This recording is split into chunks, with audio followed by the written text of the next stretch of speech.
Have you ever won an argument but lost a relationship? That same mistake could happen with AI on a civilization-ending scale. Today, I'll show you why perfectly aligned artificial intelligence might be mathematically impossible, and what that means for all of us. Stick around to the end where I'm going to go into how we can still build AI safely despite the fundamental limitations. I'm Evan Goldstein. I'm a licensed professional engineer and a data scientist. I'm building AI capitalists to talk to the leaders and the thinkers, like you, about navigating this new world of thinking machines. So let's take a trip back in time to colonial India, where British authorities faced a serious cobra problem in Delhi. The venomous snakes were everywhere, slithering through marketplaces, hiding in gardens, and sometimes finding their way into homes. People were getting bitten, and some of them died.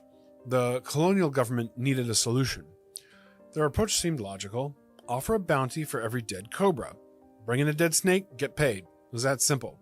It's very effective, and it was measurable. Now, initially, the program worked beautifully. The locals eagerly hunted down cobras, they collected rewards, and they solved the snake problem. The officials congratulated themselves on their clever solution as cobra corpses piled up and encounters with live ones declined. But then something unexpected happened. Some entrepreneurial locals realized that there was more money in farming cobras than in hunting wild ones. They started breeding the snakes in their homes, specifically to kill them for the bounty. When the authorities discovered this scheme, they were furious and they immediately canceled the program. What happened next? Well, with no bounty left to claim, the cobra farmers did the economically rational thing. They released all of their now worthless snakes into the wild. And the result? Delhi ended up with more cobras than before the program started. The solution had actually made the problem worse. Now, this story perfectly illustrates what we now call the alignment problem with artificial intelligence. The British authorities had a goal: reduce cobra encounters, and the incentive system they created was precisely aligned with killing cobras. But it wasn't aligned with a broader context, the actual desired outcome of having fewer snakes in the city. The alignment problem refers to the difficulty of ensuring that AI systems behave in a way that's consistent with what the humans who run the AI want out of them. There's an everyday dimension to this problem, like making sure AI chatbots don't help people make illegal drugs or spread hate speech. But there's also a broader and a more philosophical challenge. How do we ensure that future advanced AIs with capabilities that far exceed our own don't harm us in their pursuit of the goals that we give them? One classic example comes from Nick Bostrom, who's a philosopher at Oxford. He imagined a hypothetical superintelligent AI that's programmed to maximize vaccine production. Now, this AI, with its vast intelligence and capabilities, might decide that the most efficient path is harvesting all human tissue for biological material. Nothing in its programming said don't destroy humanity, just produce more vaccines. Now, I know what you're thinking. That's ridiculous. No one would be stupid enough to program an AI that way. But here's where it gets tricky. And I see this in my work managing large assets as a reliability engineer. When we create optimization systems, we have to reduce everything to measurable metrics. The same happens with AI.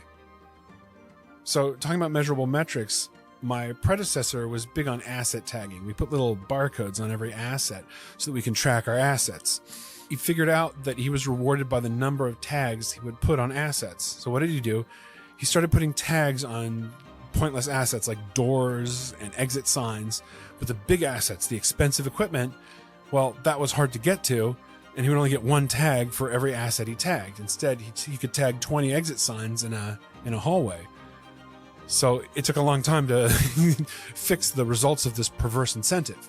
Now, every AI system operates according to what's called a loss function, a mathematical formula that calculates how well or how poorly it's performing at its task. During training, this loss of function guides the system to improve. But here's the critical part. This has to be a single number, no matter how complex the goal is. Wait, are you getting actual value from this video? If so, I'd appreciate it if you would press the like button. Pressing like lets me know that I'm making content that you want to see, and it helps spread that content to others. So thank you for helping break AI capitalists out of small channel hell. So back to the alignment problem. So this need for a single numerical metric causes a fundamental challenge. The British colonial administrators could measure dead cobras, but they couldn't easily quantify the total Cobra problem solved. The British colonial administrators could easily measure the number of dead cobras, but they couldn't easily quantify whether or not the overall Cobra problem had been solved. Similarly, modern AI researchers can measure how well an AI chatbot avoids saying harmful things, but they can't mathematically define all the ways it might unintentionally cause harm in different contexts. Recent research by AI companies that I've covered on this channel has shown that today's AI chatbots can behave deceptively to preserve their original values and to cheat on programming tasks. In one study, a reasoning model decided to cheat by writing code tests that it always passed. It basically pretended that the code worked because it determined that solving the actual problem would be hard, whereas pretending it had solved it would be easy. It's basically like the student sneaking the teacher's little notebook there, opening it up and changing his grades. AIs trained to play video games will sometimes find bugs or exploits that allow them to gain points without actually playing the game as intended. This reminds me of my experiences with students finding loopholes in automated grading systems. So, these examples remind me of a genie who grants wishes literally, but with unintended consequences. You might wish for wealth, and then the genie makes you rich by having your family die in an accident so that you inherit all their fortune. The genie, like a misaligned AI, fulfills requests precisely as stated, not as you intended. So, many years ago, my interest in spirituality led me to study ancient texts in yeshiva, which is a Jewish theological seminary for men. And we explored ethical dilemmas and the consequences of seemingly simple decisions. So we encountered a lot of rabbinic debates about how to interpret divine commandments. Should they be followed literally or according to their deeper purpose? Now, unfortunately, I think that we follow them literally a little too often and to purpose a little bit less often than we should, at least. Now, this question mirrors the AI alignment problem perfectly. A system that follows rules too literally without understanding their broader context is inevitably going to make harmful choices. The problem, and the root of all alignment issues, is that all strategic activities take place within larger contexts, and these contexts give them meaning. These contexts aren't fixed, they change constantly. So I'll give you an example. When I was studying environmental engineering in Beersheba, in the Holy Land, I was studying desalination. All of my graduate courses were taught in Hebrew.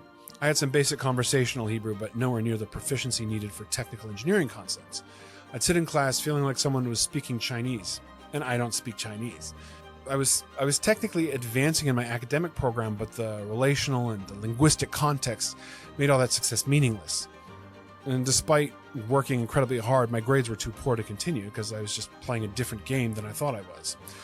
We call this stepping over dollars to pick up pennies, and it happens constantly when we focus too narrowly on one goal while losing sight of the bigger picture. We do it in our relationships when we insist on winning arguments at the cost of the relationship itself.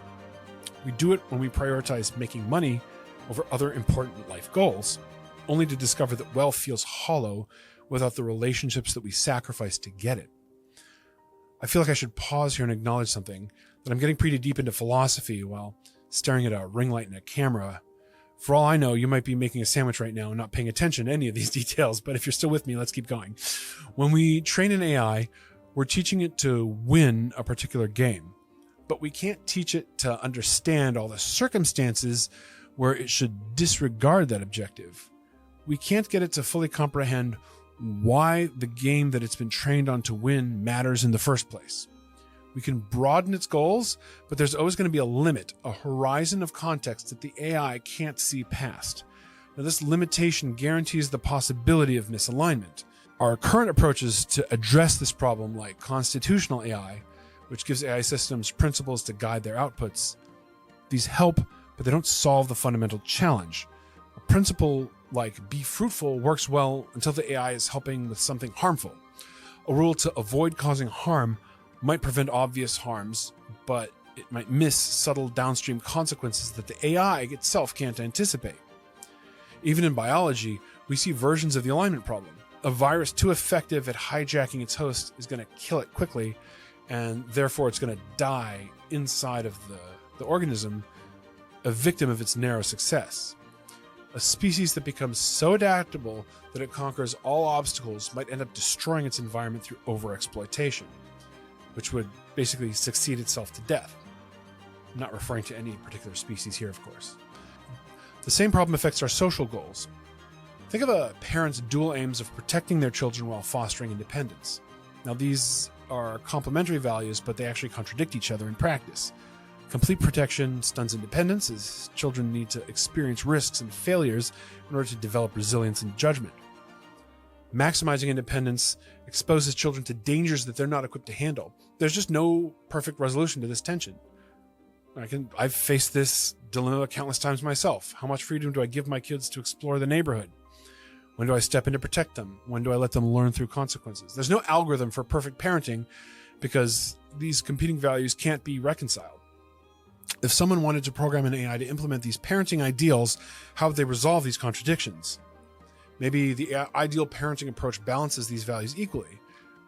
Parents assume that these principles are aligned with their child's overall good, but a parenting approach optimized for these values is going to look different from what they envisioned. Maybe a completely hands-off approach maximizes independence, but providing basic protection from truly catastrophic risks. But that's probably not what most parents consider ideal. Could happiness be the goal? Imagine a super intelligent AI trained to maximize happiness using physiological and psychological measures. It might discover that it can make humans happiest by feeding them pleasant lies or addictive substances. It's like family relationships maintained through secrets and deceptions. You keep the relationship alive if that's your goal, but is it a real relationship? Is this the ideal? Is this what we're striving for? Or think about the triage decisions in emergency medicine, and these could represent another example of how utilitarian calculations fail. Doctors have to decide who gets treated first based on who can be saved and the severity of the injuries. And these situations force impossible choices between saving one life over others. There's no algorithm that can capture the full moral complexity of these decisions. And there's no algorithm that can capture all human values. The AI alignment problem is fundamentally insoluble. That's because humans don't have a single finite strategic goal with which AIs can align. Instead, we have these ever-evolving, sort of open-ended world that's only partly rational and consistent. As society evolves, what counts as alignment has to evolve too. Pluralistic societies contain countless values and perspectives on the common good, so any fixed objective is going to fall short. Our AI systems are trained for specific goals, but these goals only matter because of the broader context that the AI can't really grasp. Now, this guarantees that any AI might act contrary to human interests in some situations. A chatbot can be trained to avoid hate speech or dangerous instructions, but this doesn't mean it can't cause harm in unforeseen contexts, like contributing to creative industries devalued by mass-produced AI content, where human artists and writers find their work less valued and their careers less viable. Rather than trying to solve the alignment problem, we should focus on limiting the scope of AI systems so that humans can evaluate whether their actions are aligned and intervene where necessary. The idea that we can outsource responsibility to an aligned AI is misguided. We alone are responsible for determining our values, which evolve in response to our changing world. Building an AI we can't control would be exceptionally foolish. So back to the colonial days of India, after the British authorities in Delhi canceled their Cobra bounty program and saw the cobra population explode from all the released snakes, they learned a lesson about incentive systems. When designing solutions, you have to consider not just the immediate goal, but the broader context and the unintended consequences. They finally addressed the cobra problem through a comprehensive measure. They trained specialized snake catchers, they improved sanitation to reduce the rats that snakes feed on, and they educated locals about preventing snake encounters. Most importantly, they realized that no single metric could capture the complexity of human-snake coexistence.